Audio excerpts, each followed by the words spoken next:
যদি চুরি বন্ধ করা যায়, চুরি হওয়া টাকা যদি ফিরিয়ে আনা যায়, আমরা গভীরভাবে আশাবাদী মাত্র 5টা বৎসর লাগবে, বাংলাদেশের চেহারা পাল্টে যাবে ইনশাআল্লাহ। যারা যুবক বন্ধুরা আছো, তোমাদেরকে বলতে চাই, তোমাদেরকে আমরা কোনো বেকার ভাতা টাতা দেব না। বেকার ভাতা দিয়ে তোমাদেরকে আমরা অপমানিত করতে চাই না। আমাদের যুবকেরা কারো কাছে বেকার ভাতা চায় না।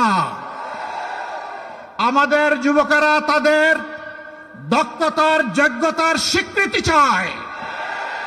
তারা হাতে হাতে কাজ চায়।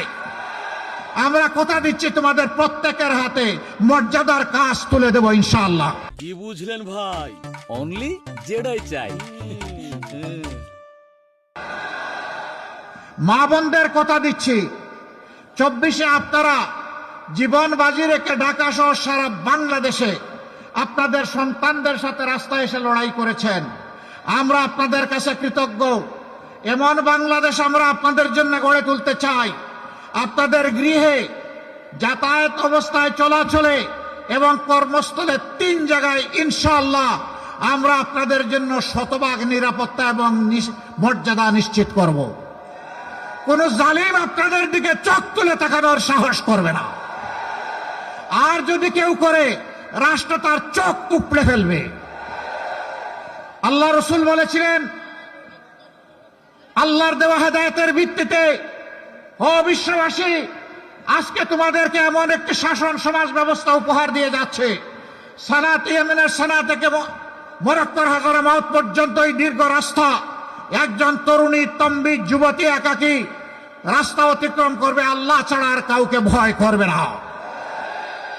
আমরা সেই দেশকেই দেখতে চাই, তার জন্যই আমরা লড়ে যাচ্ছি। মা বোনরা আমাদের ইজ্জতের, আবেগের ঠিকানা। আমরা প্রত্যেকে মা বোনদের গর্ভ থেকেই দুনিয়া এসেছি। 285 দিন গর্ভে থেকে তাদেরকে কষ্ট দিয়েছি, দুনিয়া এসেও কষ্ট দিয়েছি, বুকের দুধ চুষে চুষে খেয়েছি, আর সেই বুকের উপরে পেশাব পায়খানা বমি করেছি।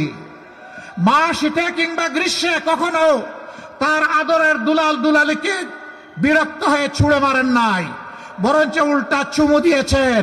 সেই মায়ের ঋণ পরিশোধ করার কোনো শক্তি আমাদের নেই। আমাদের ওই মায়েদের ইজ্জত দিয়ে যারা টানাটানি করবে, তাদের দিকে যারা অসুরের চোখ দিয়ে তাকাবে, তাদের দিকে যারা হাত বাড়াবে, সেই সবগুলো হাতকে অবশ করে দেওয়া হবে ইনশাআল্লাহ। আমরা যদি মায়ের সন্তান হয়ে থাকি, তাহলে মায়েদের পাশে এভাবেই আমাদেরকে দাঁড়াতে হবে। যেই জাতি তার মাদেরকে ইজ্জত দিতে জানে, রাব্বুল ইজ্জত সেই জাতির ইজ্জতকে বাড়িয়ে দেন। আর যেই জাতি, যেই দল, যেই গোষ্ঠী মায়েদেরকে ইজ্জত দিতে জানে না, আল্লাহ তাদেরকে অপদস্থ করেন, বেইজ্জত করেন।